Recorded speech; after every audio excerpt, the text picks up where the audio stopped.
This video is all about the 17 habits that people who have their lives together do, and I'm so excited to get into it. But first, hey friends, welcome to my channel, Creating Elemental Gems. This channel is dedicated to leveling up in all areas of your life. So let us learn together, read together, but most importantly, grow together. Now, without further ado, let's get into this video. So let's start with the first one, which is an early bedtime. People who have their stuff together has an early bedtime, and I'm preaching to myself first because I still, even though I'm a lot better than I used to be, it's still a struggle for me some days to be like, hey, stop working, go to sleep. I still find myself like, man, but get an early bedtime, whatever works for you. Get your 8 to 9 hours of sleep because that's just what people who have their lives together do. They're not staying scrolling up all through the night, all hours of the day on social media, not having no discipline, no cutoff time on, okay, enough, let me go to sleep. And you're taking on the phone with your boo. He will be there tomorrow. Okay, he will be there tomorrow. Go to sleep. He'll be just fine. He'll hear from you. Number 2 is people who have their lives together have a morning routine. You need a morning routine, no matter what it is, that keeps you organized and has like this thing that just keeps you on the straight path for what you need to do. For me, my morning routine is devotion. Wake up, you pray, I read a little bit of my Bible. So you brush your teeth, you wash your face, you open every window. That's my morning routine. I have to open every window that's in my house. Let the sunlight in so I can wake up, do your bed, and then you start your day. You have your breakfast, or if you're fasting, you don't, which I don't eat breakfast, but you just start your day. That puts you on a trajectory. Now, if I wake up one day, even if I'm on a vacation, I'd be feeling weird that I didn't read my Bible for the day, I didn't pray. And even on vacation, I still open my windows or, whatever. When you don't do your morning routine, you should feel it. You should feel it. And it's something that just keeps you on track. And that also goes with having a night routine, whatever that may be, whether it's journaling for the night, prayer, or watching whatever relaxing thing you put on to watch. You make it like a ritual for yourself. It sets the tone, and it's called sleep hygiene, which is a positive sleep hygiene that helps you to sleep. For me, I have to take a shower like at least an hour before bed. I know they say do it 2 hours, but it relaxes me. Brush your teeth, floss, the Listerine, just the feeling of a clean mouth helps you to fall asleep faster. I don't know. I can explain it. Setting your whatever diffusers, whatever you have, and then, watching nice nature shows. Have a night routine also. It helps you to have that early bedtime that we're talking about and to be able to rise up. Third is workout routine. You need a workout routine, whatever it is. I know the first couple ones are pretty basic, but they are necessary. They are necessary, okay?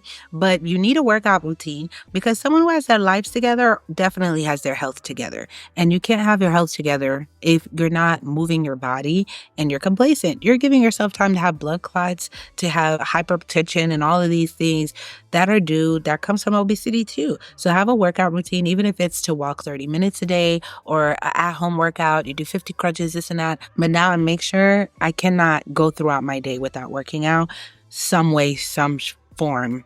No matter how long, I just have to do it. You make that a habit. Slowly, you will see the results. Slow and steady wins the race, and you'll feel better for it. So fourth is read books and always learning. Someone who has their lives together is always learning, always reading books, watching educational or self-help, motivational podcasts, etc. You're just always elevating your mind. You're always learning. There's Audible here, so there's no excuse. Okay, you can let a book play while you're cleaning, while you're driving, while you're doing your chores. Try to give yourself, have at least one book for the month that you listen to or sit down to make the time to read or go learn something new. It helps you to have, when you have a wealth of knowledge and information, not only does it make you a better person in my book and open way more opportunities for you, but it also ensures that you just have your life a little bit more put together than the person who don't, if you're just eager to learn. 5 is self-care. You have a self-care routine, and self-care is beyond just a morning night routine. It's that you're very well groomed. When you think of someone who has their lives together, that has it all going on, they're usually a very well-groomed person. But a well-groomed person, when you see them polished, a guy wearing a nice suit and, his shoes is clean, hair is nice, briefcase, all that, whatever, you think it's just he woke up that day and it's like that. There's a lot of grooming that went into that, especially if he's standing right, body's right. When you see a woman with a nice physique and she's polished, hair is done, all of that, whatever, she has her grooming too. To make sure that foundation lays, you got to make sure the skin is on point, okay? To make sure that the outfit looks right on you, you got to keep your body tight and stuff. There's grooming that goes into that and self-care. But the self-care is also more than just the physical, how you look. It's for that too. Like, embrace it. It's part of making sure you look good, but also relaxing, to take baths every now and then, to go on walks, to, have your relaxation spas at home and stuff like that, to cook your favorite meal, put it in a nice cup. Whatever self-care means to you, it means you're just taking some time for yourself to relax, to do things that you like. If what you like is riding horses or playing music or writing poetry or journaling, whatever that is to you, you make sure you set out the time to do that for yourself. It helps you in keeping your life balanced and having your stuff together. Number 6 is know when to walk away. People who have their lives together know when to walk away. They know when to walk away from a business deal. They know when to walk away from a relationship. They know when to walk away from things that do not serve them. They don't linger and stay around just to be hurt. Know when to walk away. That's how you get your life back on track. When you can close doors and stay away from situations that are not serving you, that are not meant for you, then you open doors for new opportunity, new places, new people, new jobs to come into your life. But if you're holding on to the past, you're never going to get what's meant for you in the future. Okay? And someone who has their life together, understand that. They know that. So they know when to walk away and not to overstay their welcome, not to linger, no matter what it is. In a job, hey, like I said in several videos now, I always tell y'all, if you know this job is not for you, you're not meant to stay there, you're not happy with it, start working on your exit plan. Start applying to other jobs, working on your resume, getting extra certifications and credentials, etc. Doing what you have to do to elevate yourself so that you can leave that job. But don't stay in it for 5, 10, 15 years. Your life is not together. Your mind is chaotic. You're in shambles. You're crying every day. You're depressed from the job. You've aged by 10 years because of this job, because you're not proactive. You're not doing what is necessary to leave. So how can your life be put together? How can you be elevated if you're staying in situations that's not meant for you? Just like with relationships, someone who's put together, who's polished, it's easier to be more put together when you're happy in a relationship. But people that are in toxic relationships, miserable relationships, they're unhappy, they usually, sometimes you can see they just let themselves go. They're miserable. Even though they're smiling here, but here is not smiling, right? You don't want that for yourself. Know when to walk away from relationships that are toxic too, family situations, friendships, neighborhoods, churches. No matter what it is, know when you're overstaying your welcome and leave. It will definitely help you in the process of keeping your life together. Now, number 7 is self-esteem. People who have their lives together have high self-esteem. They know how to work on their self-esteem, okay? It's easier said than done, but there's a lot of books, videos, etc. I'm working on a video for that. I don't know if I posted it already. I'll pin it in the comments, but definitely I already recorded it, so it's coming up, okay? So I got you for that. But if you have low self-esteem, work on it, because you cannot be put together if your self-esteem is so low. It's going to radiate that you don't have high self-esteem. It's going to show that you're insecure, that you're not put together. But someone who has high self-esteem is always put together because they love themselves too much to just let themselves be any kind of way, right? 8 is clean home. When you are put together, your home is clean, your spot, your area is clean. That goes into number 9, which is a clean car also. Girlies, I'm talking to y'all because we'll have a clean house, but our cars, our cars is crazy. But they say your outward reflects what's inside, right? And that's for your body and your home. If inside you're chaotic, you're depressed, you're going through it, it shows in your home, okay? When you have energy, you're happy, you're ready to cook, you're ready to clean, you're ready to put things back in its place. But if you're not, put together, you're going through a depressive state, a funk, it shows in your environment. That's one way you can trick and hack your brain and your mind too, is that you can train your mind to think that you're happy and you're in a good space by just keeping your place clean, by just cleaning up.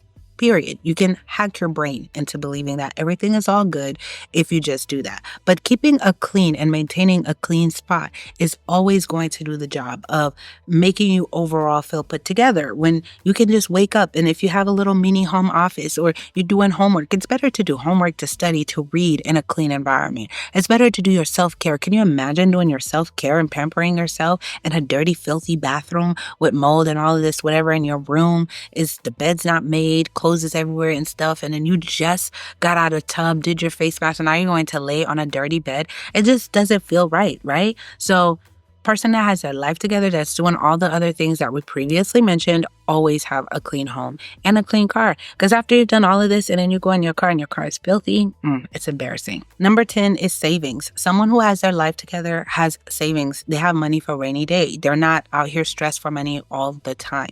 There's something that stress does to the body. It doesn't relax you. You don't, when you're looking at your grown woman, you're looking at a grown man that have a relaxed nature about them. They usually have a savings or they're working on it. They're working on a plan, etc. They have something. They can relax a little bit. You're a little bit more anxious, more angsty, and you're not settled mentally, spiritually at all when you don't have a savings and you're constantly worried about money. It makes you depressed and you cannot think of self-care when you're broke. I know in my brokest, I could not think of self-care. I could not have the energy to clean up like I wanted to. I'd be like, if you came and preached that to me at my brokest, I'd be like, seriously? Okay, whatever. Tone deaf, because in the moment that you're struggling, all you can think about is just making money, right? So having a savings, having a plan, having, a way of knowing that, okay, this is my situation, but I'm working on it. I'm getting the credentials. I'm getting the certifications. Things will be better. It puts you have a little silent confidence about you that makes you come off like you're a little bit more put together for yourself and to others also. Number 11 is insurance. You cannot be put together if you don't have insurance. Do you have life insurance? Do you have health insurance, car insurance, home insurance? I know I'm preaching to myself because believe it or not, I had some friends recently that was explaining this to me, like, Kareen, you need the importance of insurance. I didn't have all the insurances, but this year definitely I got my life together, okay? But there's something about getting your insurances, being secured. You can't be driving around with no car insurance. You can't be living in a home that you're renting or apartment without home renter's insurance or anything like that.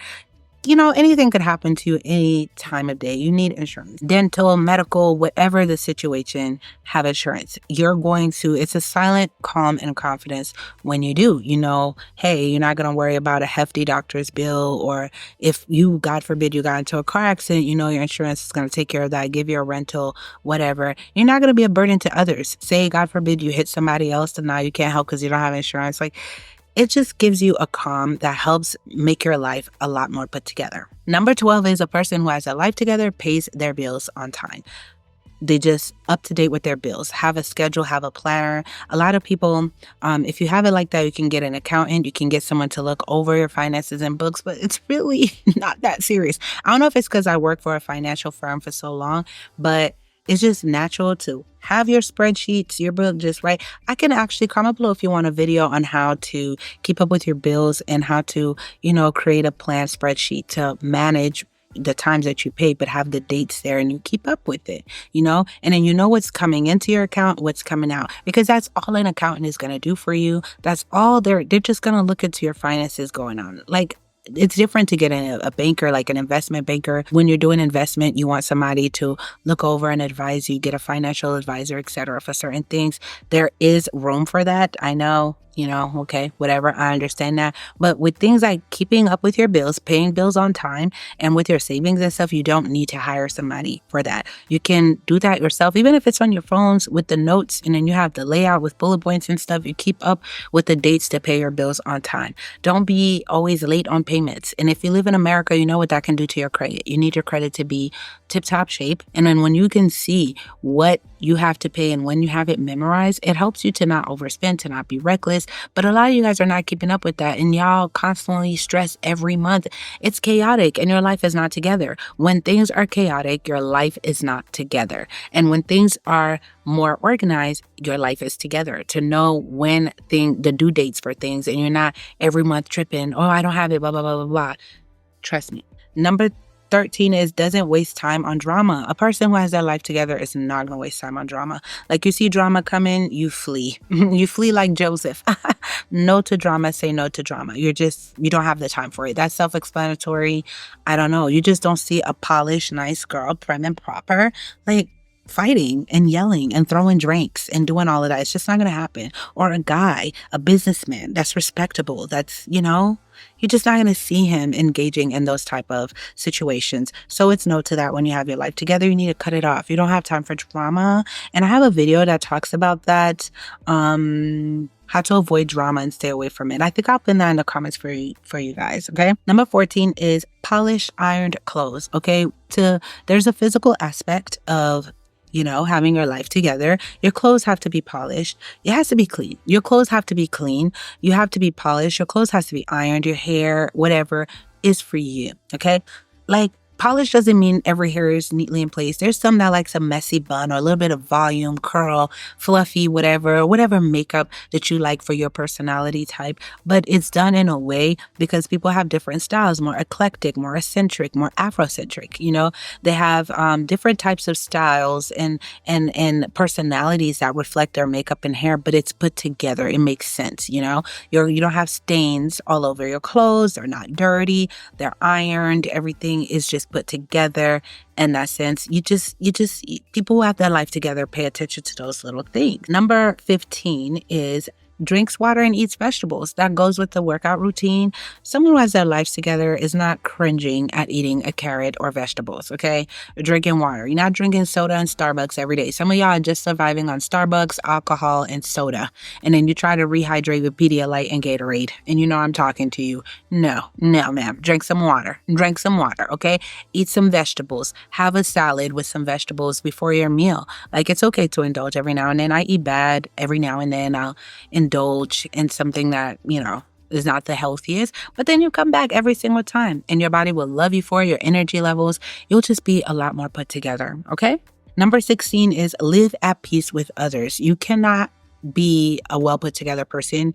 That goes hand in hand with the drama. You're in drama. No, leave at peace. It's not enough to just not be in drama, but to live at peace with others is something completely different. Like the Bible say, my brothers and sisters, if it is possible, be at peace with everyone. And God even said, blessed are the peacemakers, for they shall inherit the kingdom of the Lord, right? The Lord loves peacemakers. He himself is titled as the peacemaker. So live at peace with people. Don't hold no grudges. Forgive people when you have to. Even when they hurt you, you don't understand it. It can hurt, but know that because you are a servant of God, God has a reason for everything. You don't always have to be vengeful or look for revenge or try to hurt people back, do tit for tat. Just live at peace with people, with friendships, relationships, whatever. Let it go. Let it go and end things on good terms. You don't got to end things with cursing people out. I have an issue with you, this and that. No, it's not cute. It's not demure. I know y'all hate that word. It's been trending everywhere. It's not very demure. It's not very klutzy. It's not very cutesy. Okay. So we're going to live at peace with everyone if it is possible. And 17, which is the last one, of course, a person who has their life together is always going to have a relationship to God, with God. And I know people say higher power, whatever you serve. But for me, it is with God. To have it, God keeps everything in order. He keeps everything organized. There's something, you could just tell the difference when someone is serving God and they are close to God. They're just always going to be more polished. And I'm talking about genuine, not just on the outside facade, the appearance of having a relationship with God, but really genuinely having an intimate relationship with God. It's just you're at peace with others, you're smiling, you're thriving, he's ordering your steps, so you're making the right decisions, you're blessed, your skin's glowing, you're happy. It's just a difference in being polished when you're serving God. But these are the 17 that I have. Comment below which ones do you want to add to the list? Which ones are you going to be working on? I'm definitely going to be working on that bedtime. I've been tripping lately. I'm not even gonna lie. In full transparency, I'm not even going yawn.